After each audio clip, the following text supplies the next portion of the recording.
I guess I'll just start then. My name is Mark Dowd. I'll be speaking on attacking interoperability, and this talk was actually partially written by Ryan Smith and David Dewey as well, who are unable to be here, so it's just going to be me presenting. Now, before we start getting into all the subject material of what I'm going to be talking about, we have to address the issue of what we actually mean when we're talking about interoperability. So in this particular context, when we talk about interoperability, I'm talking about the glue that basically allows different software components to speak to each other. So basically, you can think of it like a translator between people that speak different languages, you know. They can't understand each other directly, but you have an intermediary who is responsible for communicating between both parties. So this kind of interoperability is actually used extensively in computers to allow disparate components to communicate directly to each other. And this is a very big trend in the web browser sphere. You've got like JavaScript that can talk to the DOM, Java can talk to JavaScript, .NET talking to JavaScript, etc. So there's this diagram sort of depicts like a large amount of interoperability layers that take place in your typical web browser.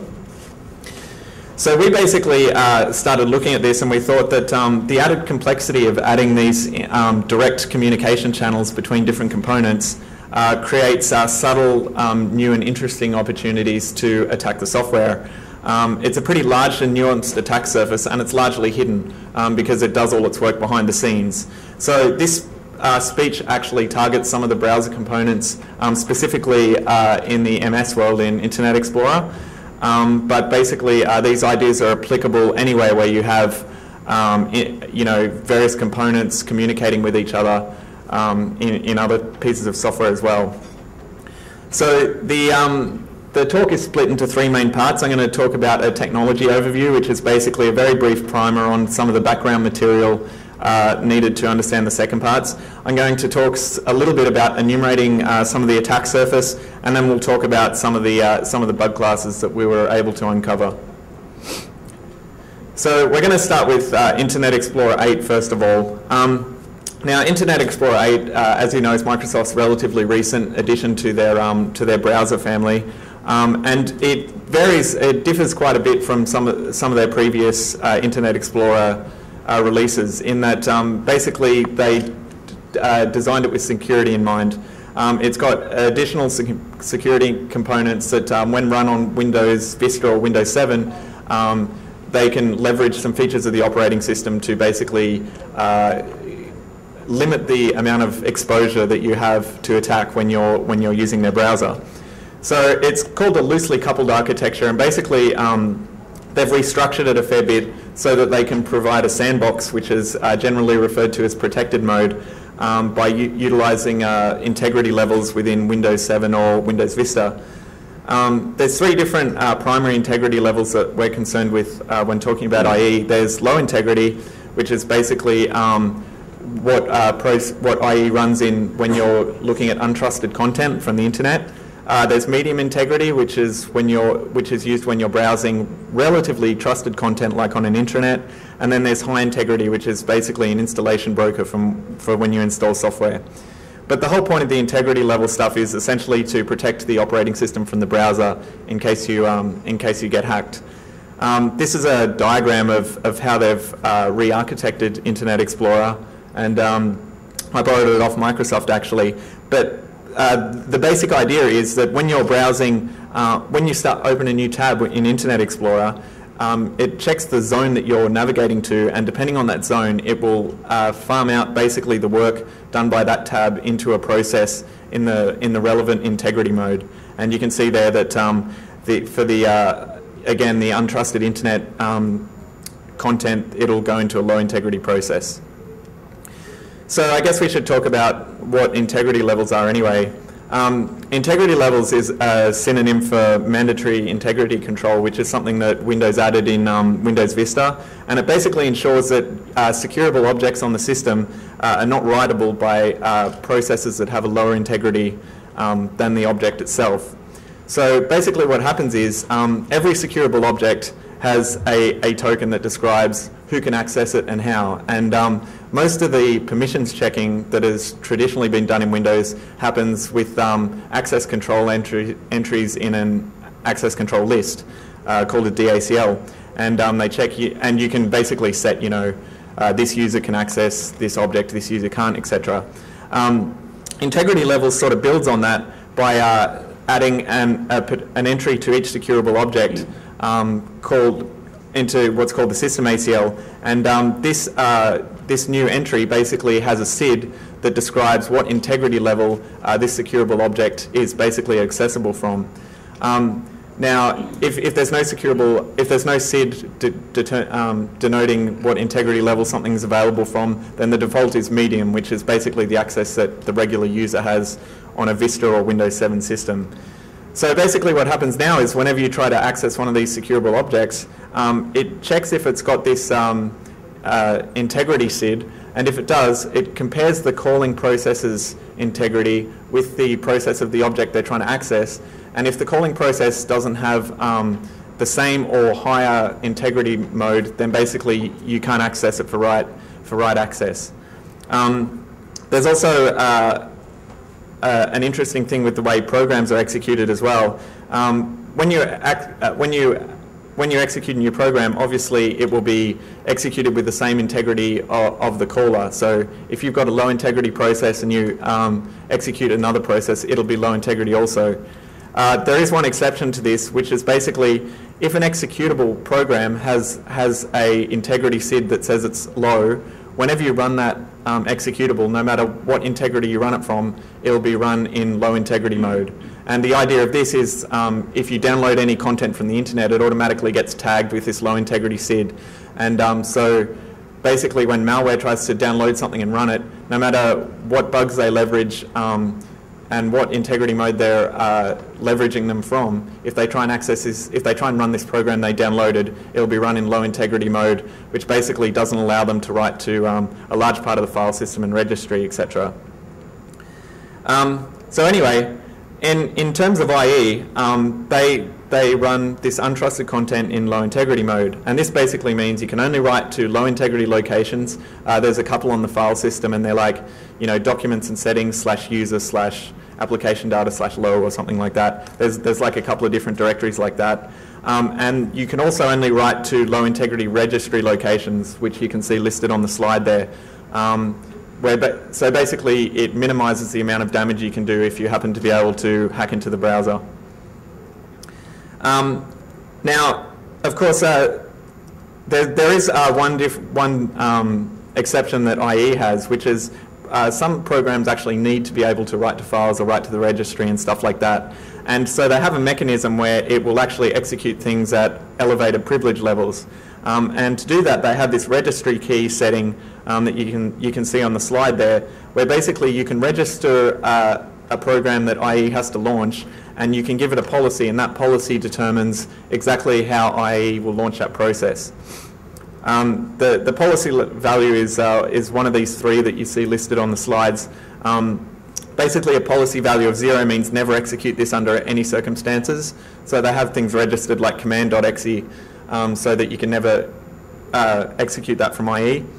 You can silently launch applications, but they will be launched in low integrity mode.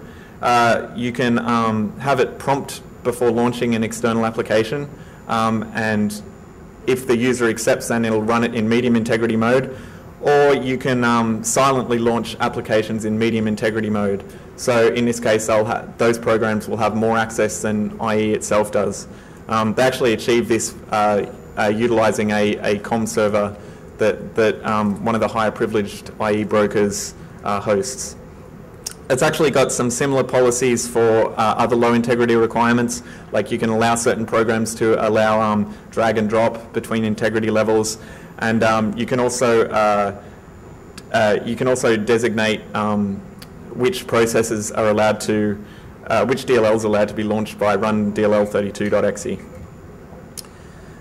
So we'll come back to IE in a little while, but we're going to talk about ActiveX because that's fairly central to interoperability within IE. Now everyone knows what ActiveX controls are. They're basically registered by a CLS ID in the registry. in the HKey class's root directory, and they have to have certain restrictions placed on them to decide what you're allowed to execute and when. The two main ones that everyone is probably familiar with is the safer instantiation, which means the object is allowed to be instantiated from a persistent COM stream, which we'll talk about in a minute. And there's safer scripting, which is, you can script the object from JavaScript or VB script or whatever. Now, recent versions of IE actually added more granular control over ActiveX. There's system-wide killbits, per-user killbits, and you can also actually configure like white lists of websites or per domain or per user controls over which ActiveX controls can be executed in different contexts. And this is pretty good for policy management, I suppose. The last thing you've probably heard of is, of course, killbits, which is basically a mechanism that IE also has where when a ActiveX control is known to be dangerous to be run from an unsafe environment, they can set a registry key, and basically this ensures that that IE won't instantiate this object on behalf of the user. Now, ActiveX controls actually utilize COM quite extensively. ActiveX are scriptable objects, and they basically expose an iDispatch or iDispatchX COM interface. And this interface is basically self-publishing.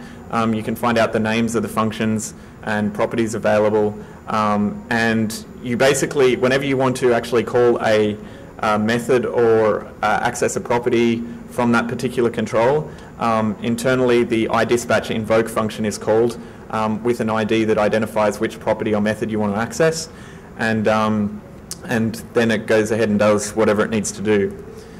Now, the parameters passed to ActiveX controls are actually passed in a disparam structure, which you can see on the slide there. And the most important thing about this is essentially it's an array of variants. And these variants are the variables that it received as parameters from the scripting language or whatever. So these variant data structures are actually quite important because they're one of the key components of interoperability. They're basically used to represent different data types. You have it's a very simple data structure. It has a type variable which indicates what type of data is being contained in the variant, and it's got a union which contains the value of the variable. So you might have a type that says it's a string, and then the value will contain the relevant string of what the user supplied. Now, the type is actually not just an enumeration of numbers. They've got what's called a basic type, and you can see some of them listed in the table there. And these basic types have values from 0 to OXFFF.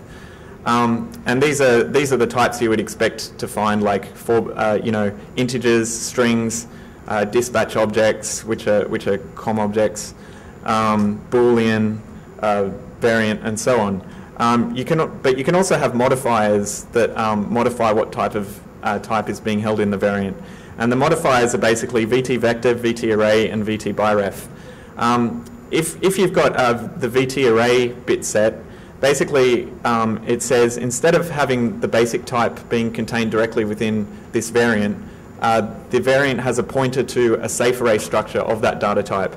So for example, you could have a variant that has the type VT array ORed with VT bool, and this will say that this variant contains a safe array data structure that points to an array of booleans.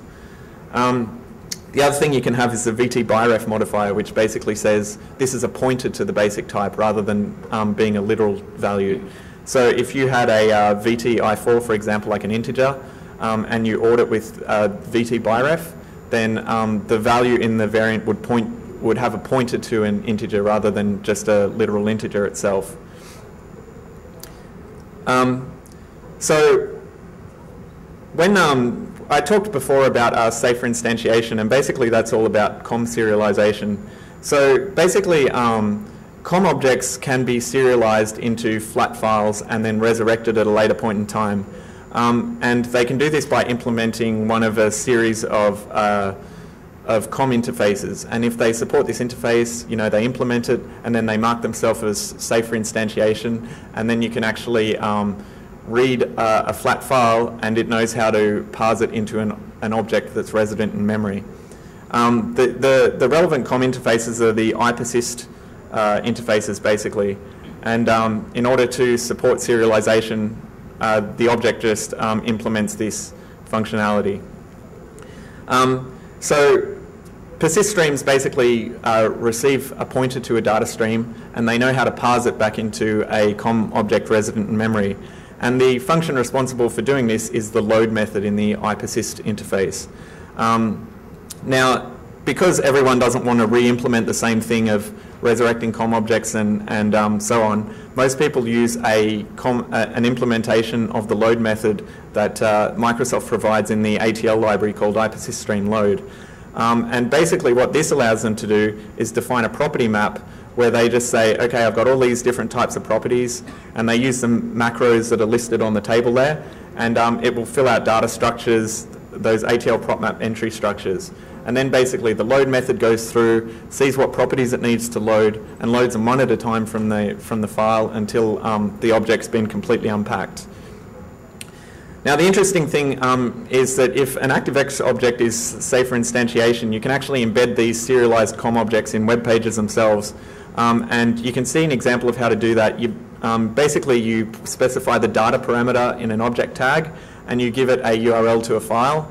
And if this object that you're trying to instantiate supports COM persist streams and is safe for instantiation, it will go ahead, read the data from that file, and try and unpack it into memory. So this is kind of an example of basically how it looks like. As in this particular case, you know, the programmer is just using the ATL functionality that I described before. So they just have these you know, these prop data entry macros and stuff where they just say, okay, I've got an integer, this is where you need to put it, I've got a name, etc. And basically you can see that this translates into a binary representation that you can host via the object tag. So that's a really brief primer on some of the technologies that we're going to be concerned with. We actually wrote a pretty in-depth paper about all this kind of stuff, so if you're interested in it, you'll probably find a lot more information in the paper that we wrote, which I'll give a URL to later. So if we're looking at the attack surface, there's quite a lot of stuff to attack. Firstly, there's the DOM implementation itself. The code that implements the DOM functionality, there's quite a lot of it. There's ActiveX controls, and I mean, they've been targeted a lot in the past, but if you consider the safe for the instantiation, the IPersist stream stuff, that stuff's been targeted very, very little in the past. Most of it has been the scriptable interface that objects expose. You've got language runtimes themselves, both the native functionality and the marshalling code. And then you've got trust boundaries, which is basically when security mechanisms are implemented, where are the boundaries where they start trusting other objects, and we'll talk more about that a little later on. But we'll look at the DOM implementation first. So this is actually a really large code base, and it's implemented within ms.html.dll. It has to expose all the functions that you can call from the DOM are implemented natively in ms.html. All the marshalling code that basically takes input from anything that can interact with the DOM, whether it be JavaScript, VBScript, .NET, etc. It takes all that, it has to marshal it, do type resolution, and it has to be able to marshal the outputs as well. Now, an extensive amount of this functionality is reachable via scripting, so it's a very large attack surface. And basically, the DOM utilizes COM internally quite extensively, much like ActiveX, where they have a dispatch function used to access methods or parameters or etc. Now, what I found out when I was looking at the DOM for IE is that objects are actually published via a class descriptor. So every object that is available in the DOM actually extends from this C-base class, which is not externally COM visible. But each class has has a function called cbase getClassDesc, which returns a class descriptor. And this class descriptor actually contains all this information about how the object can be manipulated. Basically, it contains all the property information, all the method information, and specifics about each of those methods and properties, like a disp ID and enum info, versioning, etc. This is kind of a diagram of how it's laid out in memory, but the important thing is that via the class descriptor you can get access to this array of hash tables that basically contain pointers to all the property descriptors, and from those property descriptors we can work out like all the code that's available to us via the DOM. Now this has got a basic printout of what the structure looks like, the property descriptor. But basically we can use this property descriptor to match what code is available in the DOM with the native code in MS-HTML. And most of this is done via the flag field. It's got this flags field, and part of it is used as an offset into a global table of IIDs, which are used extensively for COM, right? And basically what you do is you get the IID that they point to, and then you do a query interface on the object the object that you're querying for that particular IID, and then you get an offset from the flags field as well, and that offset is an offset into the vtable returned from query interface, and that is a pointer to the native method that handles the functionality that for the property or method that you're looking up. Now, if the IID offset is 0, then they actually use a default IID that's available from the class descriptor. Now, of course, you can't just call these methods directly. They have to do all this marshalling to ensure that the parameters they received is actually the parameters that they're expecting from JavaScript or whatever. And again, this is passed as an array of passed as a disparam structure, which is essentially an array of those variant data types. Now, there's this marshalling layer that exists and within MS-HTML, and it has the responsibility of doing this type checking and conversion to make sure that they're getting the data they expect. And all these marshalling routines are basically in a big globally accessible table, which you can also see in the slide there. So what happens is when you actually call one of these DOM properties or methods, they basically call this marshalling routine. It does the type checking, ensures everything's okay. Internally, it calls the native function that I was talking about before that actually does the work, and then the marshalling function marshals the result back to the user. And of course, if there's errors, it does cleaning up and stuff like that. So we have to find out what the appropriate marshalling method is, as well as where the native code is that actually implements the properties that we're looking for. Now, in the property descriptor structure, they actually have an index into this global table of the marshalling array as well. So we can actually find out which marshalling function is going to be used for which property or method that we're going to be accessing. And as a result, we basically know that because they're using this particular marshalling method, we know what kind of data types are being expected from that function and what kind of data types it's expecting to return and everything. So we can actually figure out where the native marshaller is, where the native code is that implements the DOM functionality, and then what kind of data types it's expecting. So I sort of wrote a program to test this, and you can see that this basically prints it all out. So I've got it in a text file.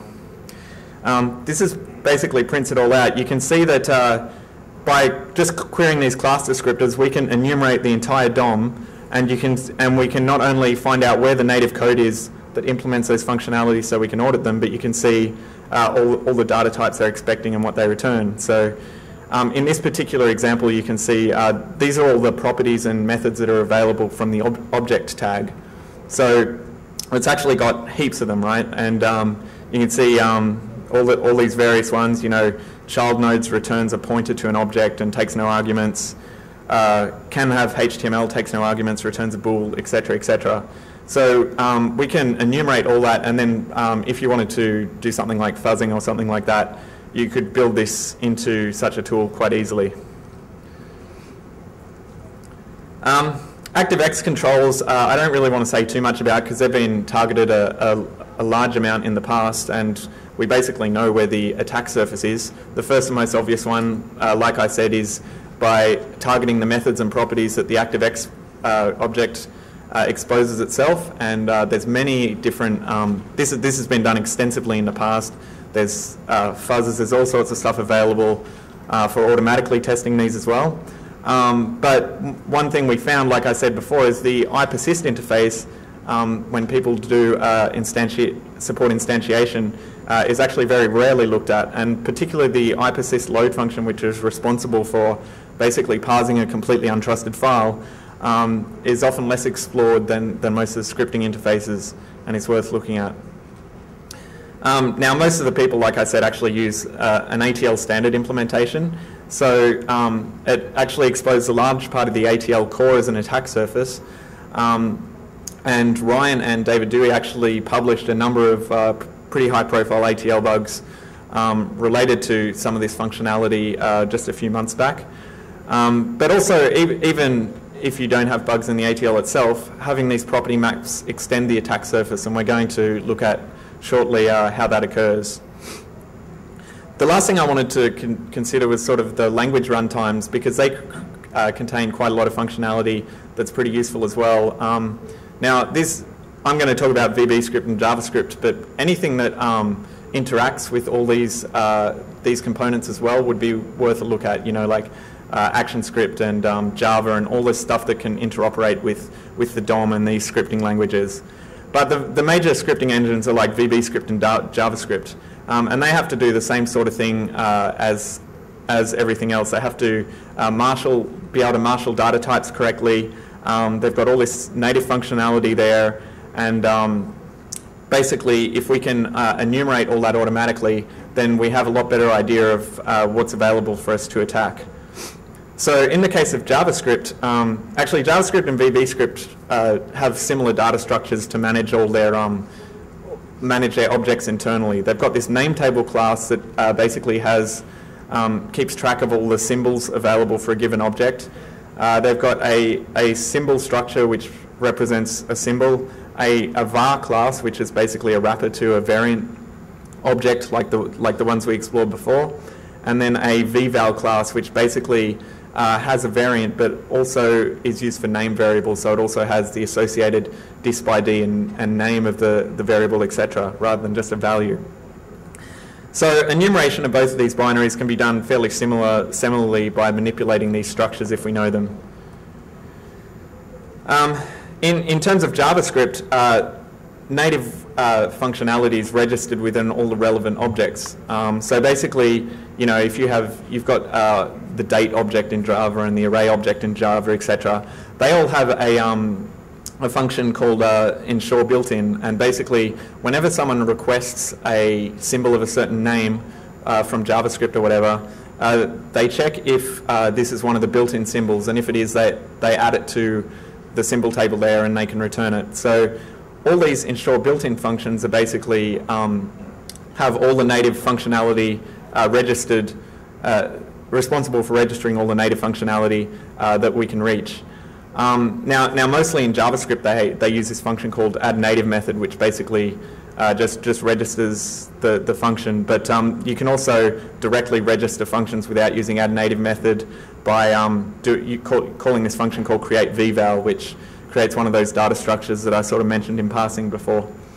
The good thing about these is they have they all have a standard interface. Anything registered with the addNative method basically has the same type of parameters. It has a C session, which is a scripting session object you can't control.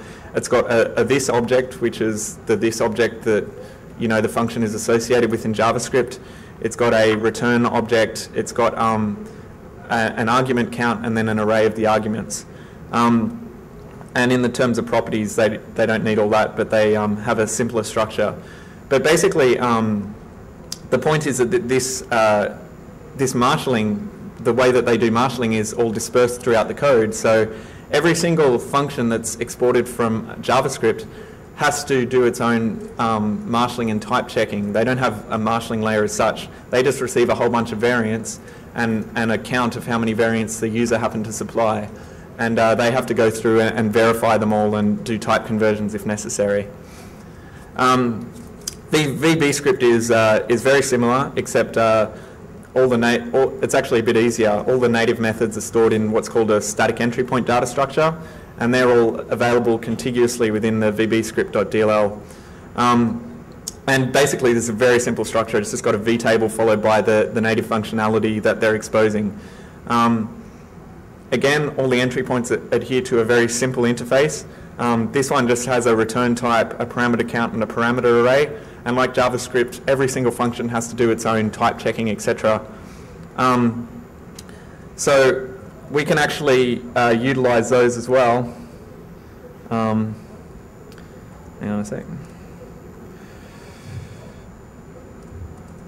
And you can see it's very easy with something like VBScript as well. We can find out where all the native functionality is. We can't find out what the data types are here because we don't have the benefit of that marshalling layer like the DOM does. But again, we could build this into a tool that like automatically tested or debugged, or like we'd know where to audit at least. So we're aware of the attack surface. So I'm going to move on to the vulnerability classes and the results. Now, what we found is that, of course, these interoperability layers are affected by standard bug classes, and that's expected. But we didn't really want to talk too much about buffer overflows or memory corruption or anything like that, because they've been extensively well covered in a lot of security literature. So we wanted to concentrate on things that were specific to marshalling. Now, marshalling has some additional complexities, you know. Because they're using a language agnostic variable representation, the variant data structure, they have to manage the lifespan of all the data that's being transported into and out of these marshalling layers, and they have to take into account security models that basically they didn't know about when they were designing a lot of these components. Because like with IE, for example, a lot of these security additions came later on and not when these components were first being designed. So these unique challenges that exist within the marshalling layer itself present the opportunity for unique vulnerabilities. And the main ones I'm going to talk about today are type confusion and transitive trust vulnerabilities.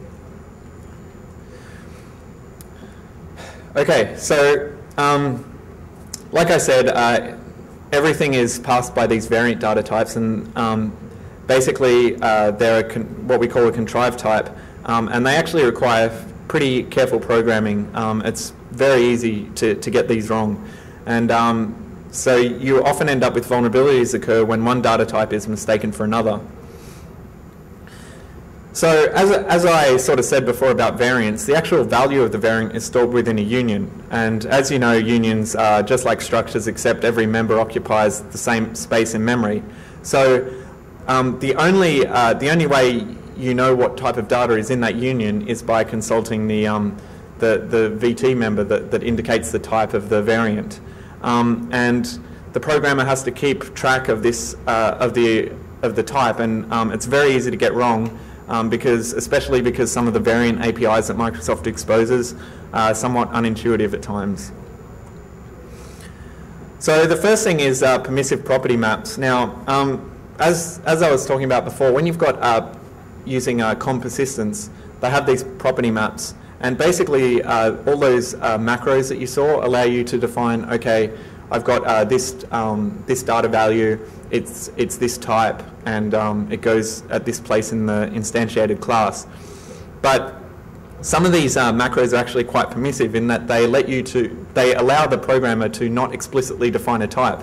They can just say, okay, I've got this member named first name, and they don't actually have to specifically say it's a string. And in this particular case, when they're unpacking it, the ATL code that loads stuff from the property map has a look, says, okay, I don't know what type this data is, and it reads the type from the stream and then instantiates an object of whatever type you say it is. Now, the macros that allow this more permissive type of data is the prop entry and prop entry X macros.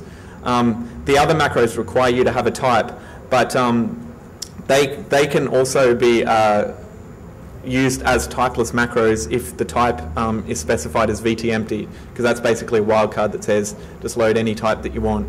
Obviously this is bad because a small oversight from the programmer and they expect a certain value to be an integer or something, but it's a string or vice versa. And what often ends up is you can either read memory that, that you shouldn't be able to, or you can cause some sort of memory corruption. The variant API also lends itself to initialization errors. Basically, they have these two functions, variant init and variant clear. And the variant clear function is responsible for cleaning up variants after they've been used. And how that works is it gets the type value out of the variant, and depending on what that type value is, it'll either do nothing or it will do some sort of cleanup operation. So if the type is an integer, there's nothing to clean up. But if it's a B string, for example, a string, it will free that memory. If it's a dispatch object, like a COM object, it will call the release method of that COM object.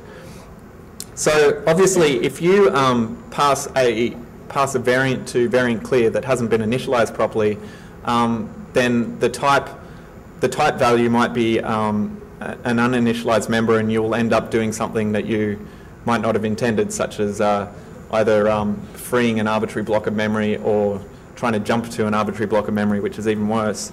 So you always have to call this function called variant init before you use a variant, and then you clear it later with variant clear.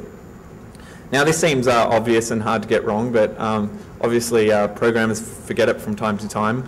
But there is actually a more subtle variation of how to make this kind of vulnerability, and that is that a lot of the variant APIs that have a destination parameter call variant clear on their destination before they do anything. The functions I'm talking about are listed there: variant copy indirect, variant change type, and variant change type X. They all take a source parameter, a source variant, a destination variant, and various other parameters. So if you haven't initialized the destination parameter, variant clear will be called on it, and it might end up in, again, freeing an arbitrary block of memory or jumping to an arbitrary block of memory. These are actually pretty hard bugs to catch in the testing phase, because a large amount of the time the VT type that they extract from the destination variant won't be anything dangerous. There's only like 3 or 4 values that will actually cause it to free memory or something like that. So a lot of the time these bugs can go through testing without being caught, but then if you can massage the stack or the heap or whatever in a certain way that this variant is seeded with a useful type, then you can trigger the vulnerability. So this is a really simple example where it's just reading some data out of one of these COM streams, and you can see that the destination variant, they set the variant type to VT dispatch, and they try and read a dispatch object from the stream. But if that read fails, they call variant clear and return HR. Now, obviously that's bad because they've never called variant init. So when variant clear gets called, the type is VT dispatch, which is a COM object. So they will get whatever data happens to be in the variant's value member, which is uninitialized, and then try and use that as a COM interface and call the release method. This is the variant copy example of that attack that I sort of talked about before as well. You can see this has got a source and a destination variant. They set both of them to type VT dispatch, which again is a COM dispatch object. They try to read this dispatch object. If it fails, they don't call variant clear, so that's fine. If it succeeds, they call variant copy, and the source variant has been initialized properly, but the destination variant, the type has been set, but the value hasn't been set. So variant copy calls variant clear on the destination, and then you'll be like trying to jump to arbitrary memory, basically. The next thing that can go wrong is that it's really quite easy to misinterpret types when dealing with variants. If you remember when I was talking about before, variants basically contain a basic type and then some possible modifiers like the VT array type and the VT biref type. The modifiers are actually not mutually exclusive. You can have a variant that is of type VT biref or VT array or VT bool, And basically this means this variant contains a pointer to a safe array structure that's, that has an array of booleans. So if you don't correctly deal with these modifiers, you can very easily create a situation where you're accidentally manipulating a variant as if it's a different type of object because you've ignored one of the modifiers. The basic ways this happens is if you mask off all modifiers. I've actually seen some code that does this. It just basically gets the basic type and operates on it as if it was that. Obviously that's really bad because you might get something thinking it's an integer when it's really a pointer to an integer or whatever. There's sometimes you can have situations where an action is based on a specific modifier. For example, you might test if VT array is set, and if it is, you start using the safe array API to manipulate the value. Again, that's not right because, like I said, VT biref is not mutually exclusive with VT array. So basically, if you did that, you will get a pointer to a VT array and start manipulating it as if it was an array. And the last situation is if you mask off any specific modifiers, and it's very easy to make a mistake where you end up using the data type as if it was something else. So this was an example I found in the core of IE's DOM. Basically that stuff I was talking about, the marshalling layer, has this code that most of the marshallers call to marshal all their data types. And basically they get each argument and call variant arg to cvar, this function here, and they say what type they want. And this function is responsible for checking if the variant that they received is the type that they're looking for. If it is, fine, just return the value. If not, attempt to perform a type conversion. If that type conversion fails, die, otherwise return the converted type. So the problem is here is that you can see that they get the source variant, which is the variant you can control, and they mask off VT biref and VT type mask, which is the basic type. And if that's not the same as what they're expecting, well then they try and do a conversion or die. If it is what they're expecting, just go ahead and return the value. But the AND mask that they're doing in that bolded part of the code basically accidentally masks off the VT array parameter, the VT array modifier. So if you pass a variant that's like, if they're actually expecting a variant that's of type like VT dispatch, for example, which is a COM object, and you pass an array of VT dispatches, because they AND off the VT array member, they compare your variant and VT dispatch and they think they're the same thing, and then they operate on this pointer to a safe array structure as if it was a COM object, and obviously that's quite bad. The last thing you can do is direct type manipulation, and this is when you set VT directly without using variant change type or something like that. This is a very generally bad idea, and because if you set the type manually and then call variant change type and it fails, very often, even if you catch the error, you're going to call an error routine that cleans up, which ends up calling variant clear, and again, that's problematic because the variant is partially uninitialized. And one of Ryan's vulnerabilities that he published in the ATL was exactly this type of problem, of which we got an example of here. This is part of the core ATL code, and basically Ryan noticed that in this particular situation, they read a variant type from the untrusted file, and you can see that they manually set VT here, and then if it's not VTB string, they try and do a change type, and of course if that, they return the error code. So if they fail, they end up calling variant clear, and what actually ended up happening was you were able to specify a B string, and it would actually try and change it to a different type, like a COM object, and basically it would confuse the types when trying to clean them up. Now, this is all very well, but you probably wondering how you actually generate all these different types of variants, since you can't directly, create them within Internet Explorer or something like that. The answer is anything that is able to interact with any of these objects gives you options for how to generate different data types. I've got a table here of basically all the data types that you can generate within VBScript and JavaScript. And the VBScript type values are in blue, and JavaScript is in red. So you can see that there's quite an array of different variant data types that you can generate using these scripting languages. And you can see that VBScript allows you to create a lot more than JavaScript does. This is basically because everything in JavaScript is basically an object, and that object is an iDispatch object, which is a COM object similar to an ActiveX control, really. But in VBScript, everything's represented as variants natively, so you can generate quite a few different types of variants, and you can even do the more interesting ones down the bottom, such as generate arrays of variants, birefs of variants, and even an array, a biref array of VT variants. So this is some examples of how you would actually generate those, given the information on that table. And basically, I don't need to go through them all, but you can see that by using any of the functions from the tables, you can create the relevant variant object. Now, there's quite a number of different variants you can generate using the basic scripting languages, but essentially the more that you can generate, the more feasibility you'll have to be able to attack these interoperability layers.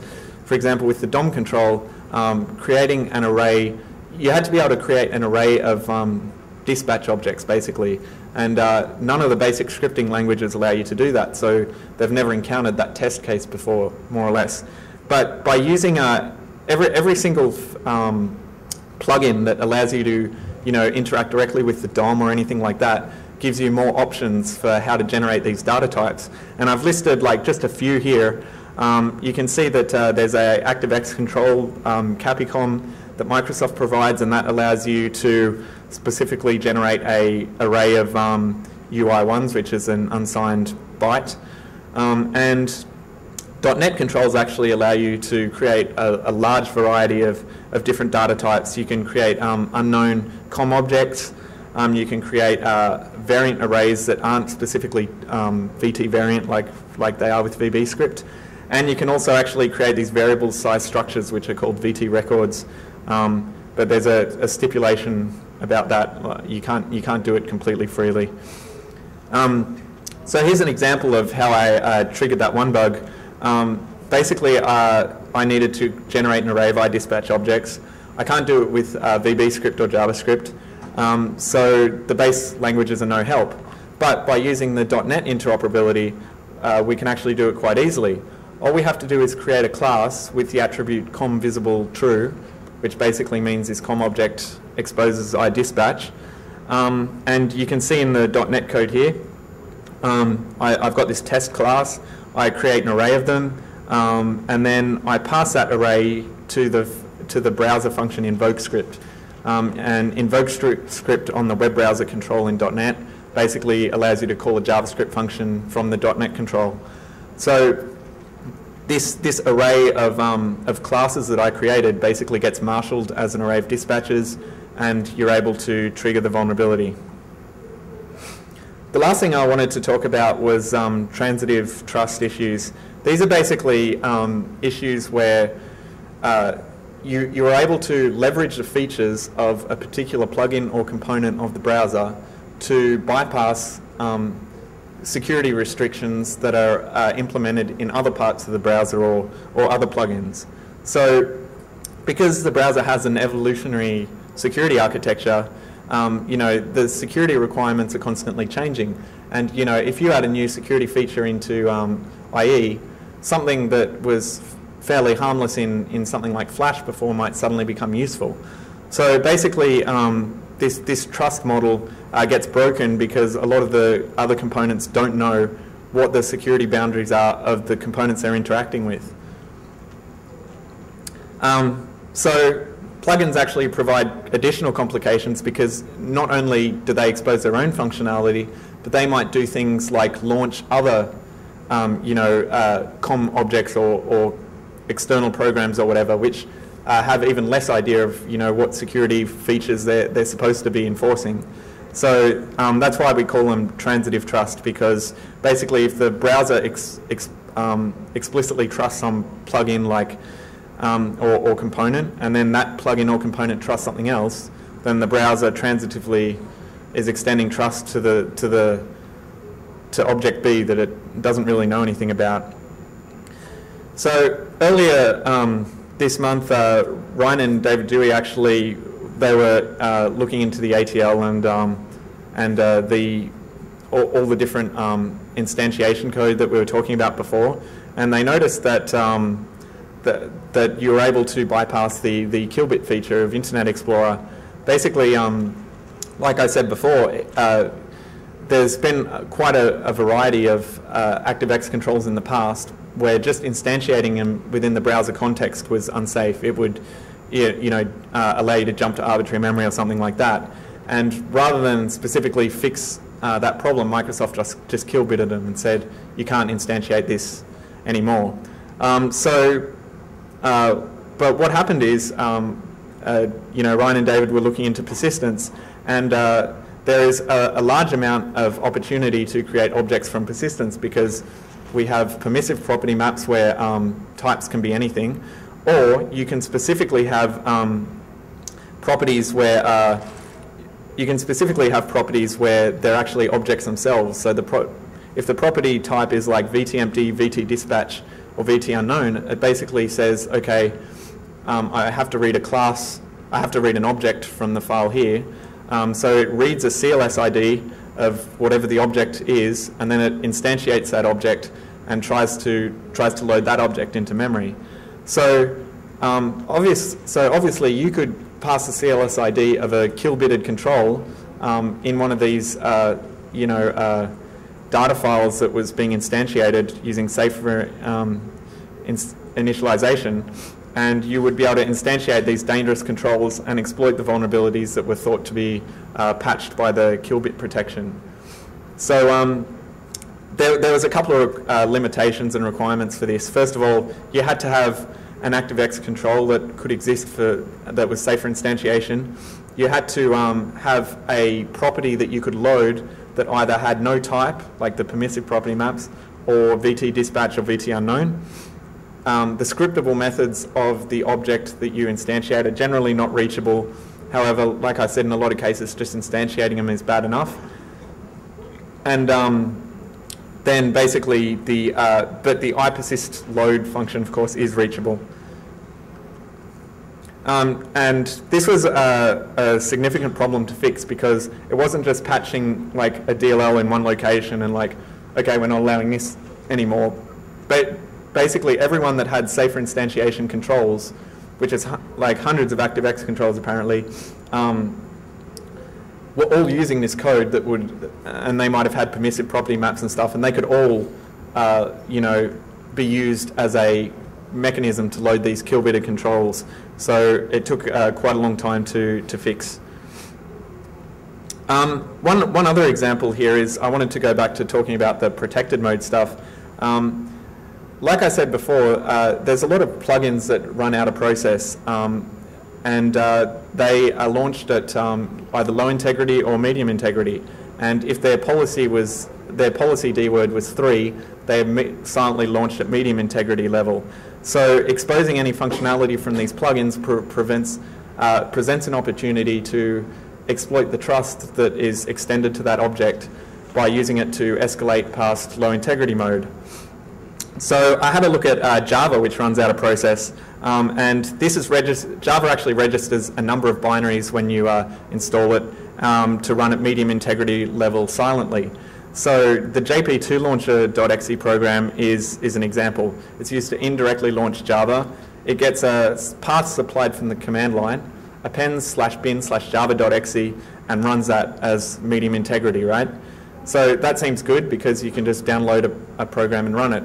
But like I said before, if you download a program, it's going to have that low integrity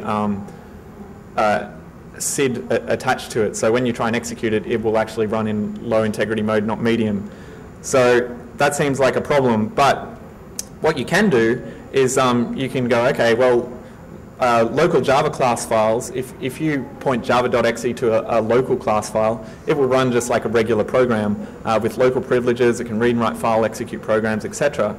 So instead of like downloading and running our own java.exe that's going to be run at low integrity mode, we can actually download a class file and point to that, or alternatively use a useful command line property such as changing the class path, and we can launch java.exe in medium integrity mode, and it will run this class path just as a regular desktop application, and it will be running in medium integrity mode rather than low integrity mode. So essentially the result is if Java is installed, the IE protected mode doesn't really do anything because you can just run class files in medium integrity mode rather than low integrity mode.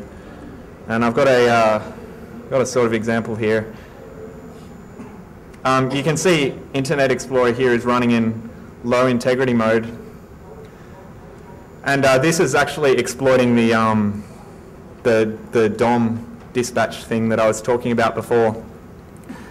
This program actually takes a long time to run because not because it's heap spraying or anything like that, but it's actually using a UNC paths to alter the Java class path file, but I mean, you could do something less lazy and just download the file locally. But basically what you'll see is that you can see the program running here. When it launches my Java application, which it just did, you can see that my payload.exe is actually running in medium integrity mode rather than low integrity mode. And again, that was just because I set the class path to a UNC path and had it download a Java program and run it locally. So I've got 3 minutes left, so I'll just finish a conclusion. Basically, so what we were trying to drive at was that interoperability and continually adding to it has non-negligible security implications. The marshalling functionality, getting the marshalling functionality exactly right is quite hard, and there's a whole other range of problems that I didn't have time to talk about. We actually talked about them at Black Hat, called object retention vulnerabilities is another major area with marshalling, but everyone just adds all this interoperability to each other and doesn't consider the consequences.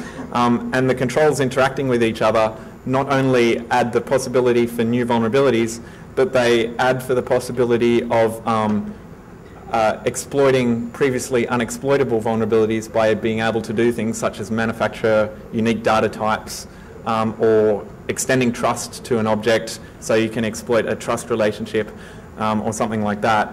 So, and again, the interoperability layers that I talked about are just in the browser, but actually this is an issue that we think extends far beyond the browser to many other areas.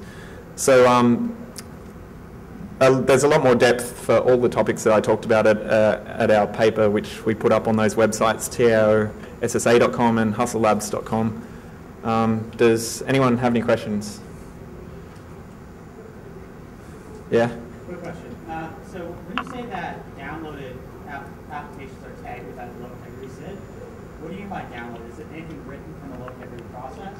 Yeah. It's IE actually tags everything that it downloads. So it's actually anything that comes from a remote file system, a remote location. So is it specific to the download API? No, it's not. I have the details here somewhere, but it's just like gone off the top of my head. But basically, it's an automatic process, and it's quite problematic. I found out about it sort of by accident because I expected that bin java.exe trick to work to just execute a standard remote process, but it didn't really work out. Anyone else? Yeah, so can you invite Java and a regular Java class just to copy a binary that is downloaded that would actually trigger a low execution of if you executed it, and just copy this binary to another binary and just execute this new binary, which should have the expected security.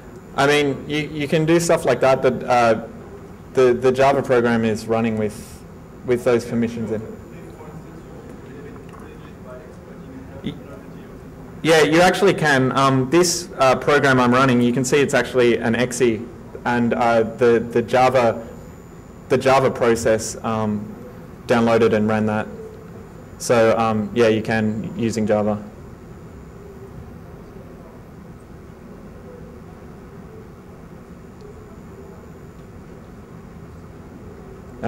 Is anyone else? All right, well, that's my speech, anyone. So if you've got any further questions, just come up afterwards or something. But thanks a lot.